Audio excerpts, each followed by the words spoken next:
Hi everyone, I hope everyone are safe.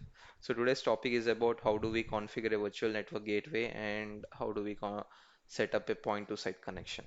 Let's go to the scene architecture and understand why do we have to first set up a point-to-site connection. I would like to set up a point-to-site connection because I want my machine to be a trusted source of this West US so I can go and SSH into this management server. If at all I have a public IP for this management VM, I wouldn't have needed the point to site connection, but I wouldn't be creating a public IP address for this management server. Instead, I will be using a private IP address. So using a private address, how do we connect? Through this way. So the point to site connection is a very secured VPN. The data which is travels from local machine to the West US or VNet West US and from the VNet West US to local machine is always encrypted, and that encryption takes place through certificate. So in your organization, you would be creating certificate probably through these enterprise CA tools, or you would request some other team to provide the certificate. Once you get the root certificate and the child certificate, you will upload the root certificate into a VNet gateway and the child certificate you will install into your local machine. In this scenario, in our scenario, as we are not using any tools, using the cert manager which we have in the Windows, using that I'm going to create a root cert and a child cert, and I'm going to install this child cert into my machine and root cert I'll upload it to the VNet. This way I can set up a point to site. Let me show you how do I achieve that. So I go into portal, I click on virtual network gateway. Before that, I already created a VNet West Gateway West US. The reason I did it in beforehand is it takes 45 minutes to get created. So let me click on create here and show you how do I create it. VNet Gateway. I named the VNet Gateway as VNet West US, and let me select the region in which I would like to set up the VNet gateway. Only then you would be able to only then you would be able to see the respective VNet for which you would like to configure. Now, for setting up a point to site, you can only always achieve that through route-based connection. Through policy-based, you can do that. I'm not gonna touch the SKU. SKU is fine. And once you select the virtual network, you would be have to also provide the subnet, what subnet you would provide wanted to provide for the virtual network gateway. Here I selected as I mentioned it as 255 102.10.255.0, and then I have to provide a IP address I have to create a public IP address for this virtual network gateway, and I named it as West US PIP, and I clicked on create. Once you click on create, it is going to take some 40 minutes sometimes, and then you would be able to see this. So here, if you see VNet Gateway West US PIP, that's the public IP address of this, and the name of this is VNet Gateway West US. So I configured it for the this particular virtual network. Now let me go into the point to site configuration and have to click on configure now. So here I have to upload my root cert.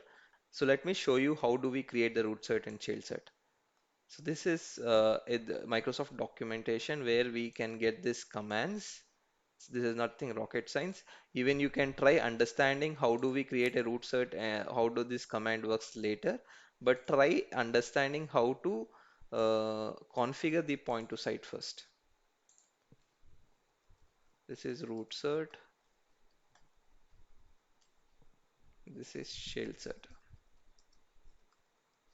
These commands are not doing nothing but through the cert manager tool, we are gonna create a root cert with the name P2S root cert. And once that is created, I'm gonna create a child cert, P2S child cert with the name P2S child cert. And this child cert is being created from wi- with the reference of the root cert itself. So if you see when I'm creating it, the entire value and details of the root cert, I'm storing it in the $cert variable, and once that is being passed to this command to create the child cert. So let me go and execute this in the PowerShell. There we go. I created a root cert. Now let me go and create a child cert. Now the child cert is also created. Let me open cert manager. How do I do it? This is the command cert mgr.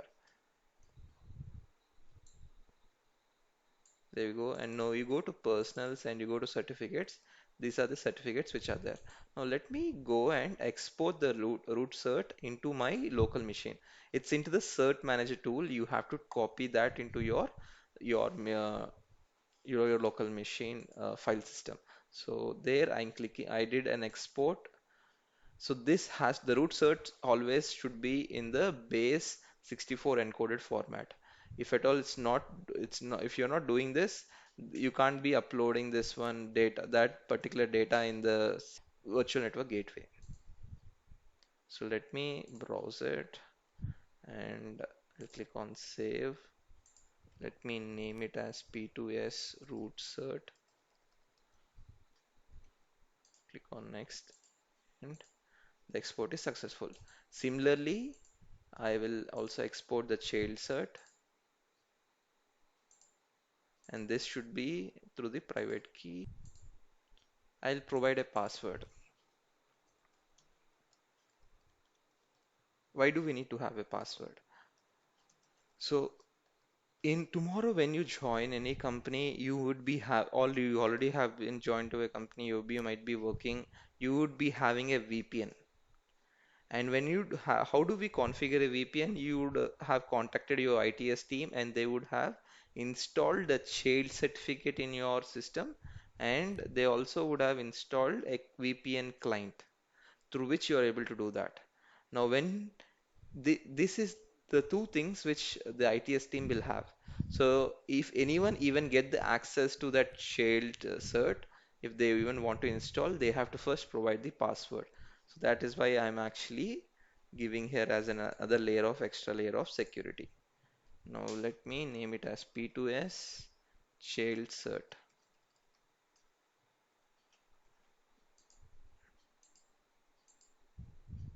There we go. There's no use of this anymore, and this is not there anymore. And I'll open this root cert with Notepad and I'll copy this entire data in between this without any spaces. Then I'll go to the virtual network gateway and I have to upload that in the virtual network gateway. I would also want the point to site the point to site connection IP address space should be lying in 198.10.0.0/24. There's nothing so called. I just came up with this so and so IP address space. You can go and say provide anything of your wish, but that should not be overlapped with the rest of the IP addresses of this virtual networks. So I selected a Azure certificate, and don't forget that you have to select IKV2 SSL, and here let me name it as P2S root cert, and whatever I have copied from this cert, I will have to paste it here. This is data and you can save it. Once you have successfully configured the point to site, you would be able to get the download VPN client into your, this will be enabled and you have to download it and then you have to install it. Meanwhile, let it configure the point to site. I'll go to this child cert and now I will install this. So I'm choosing in my current user and I have to provide, see, the child certificate when I'm trying to install into my machine, it is asking what is the password of this. So I provided while creating that certificate, right? I'm clicking on next, finish. So the child cert is successfully installed in my machine right now. So now the point to site has been configured, and if you see here, we can right now download the VPN client. So I'm downloading it. Now it is downloaded. Now let me go to this Windows AMD 64. So this is a zip file. In this, I'm gonna copy this one and I'm gonna paste it here. So this is minus a 64-bit. I'm gonna install this and it's asking me run anyway.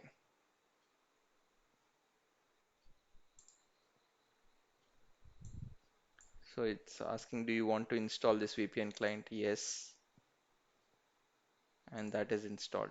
Once you are able to install, you have to open Network Sharing Center and then you go to VPN. You should be able to see VNet West US. Now I click on this connect.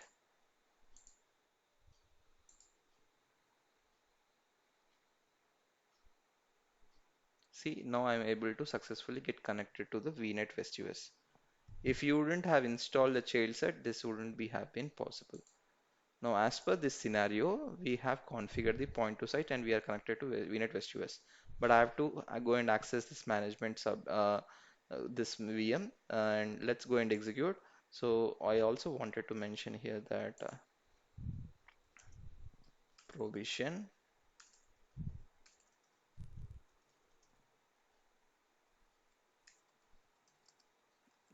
GMT server. So how do I provision a management server? It's just a virtual machine.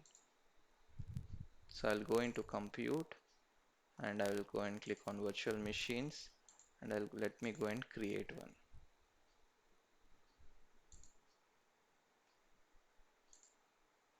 And that is in West US. Let me name it as MGMT01. As per this, it's MGMT01. Okay. And let me just take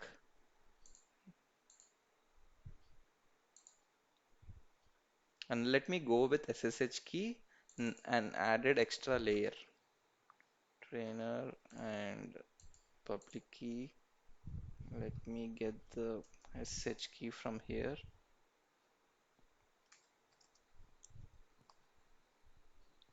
and that would be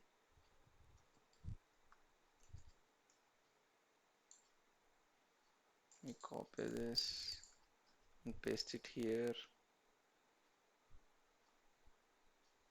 and I have to allow 22.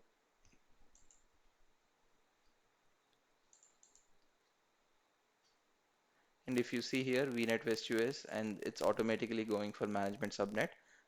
We have to ensure that we are going to the right subnet and I don't want the public IP here. Let me go and disable this boot diagnostics and I'll go and click on review plus create. Let me create the virtual machine. So the VM got created. Let us go to the resource.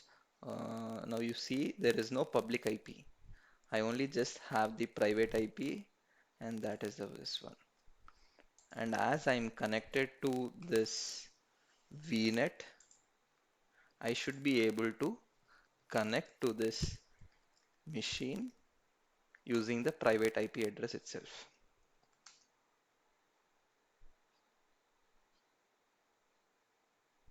There we go.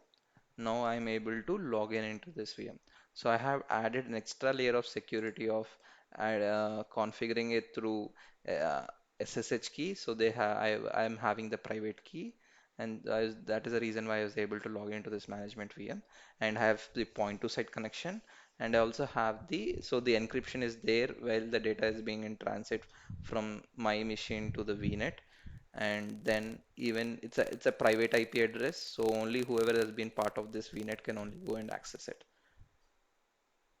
So let's go and provision the load balancer and application gateway in the next video. Thank you.